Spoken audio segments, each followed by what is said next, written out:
সারা দেশের মানুষেরই তীব্র তাপ প্রবাহে হাঁসফাঁস অবস্থা। তীব্র গরমে হিট স্ট্রোকের পাশাপাশি ডায়রিয়া সহ পানিবাহিত নানা রোগ বেড়েছে। সোমবার সরেজমিনে রাজধানীর আইসিডিডিআর-বি বা কলেরা হাসপাতালে গিয়ে দেখা যায়, জরুরি বিভাগে রোগীদের প্রাথমিক ডায়রিয়া রোগী হিসেবে চিকিৎসা দেওয়া হচ্ছে। এরপর তাদের পরীক্ষা নিরীক্ষার মাধ্যমে শনাক্ত করা হচ্ছে।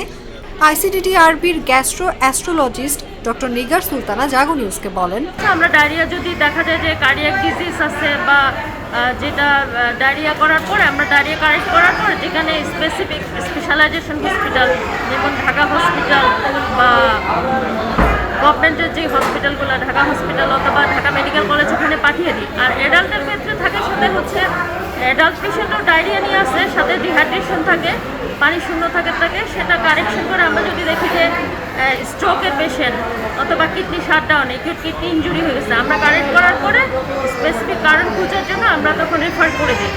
আইসিডিডিআর-বির তথ্য অনুযায়ী মাঝে কয়েকদিনে 500-র নিচে রোগী থাকলে গত দুদিন 500 সারিয়েছে।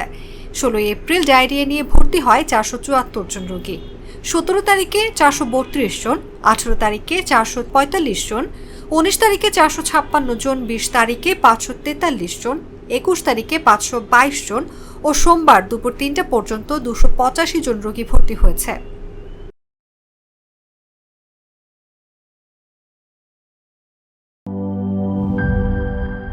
She is brave. She is free. A generous soul with many possibilities. Glaze Skin.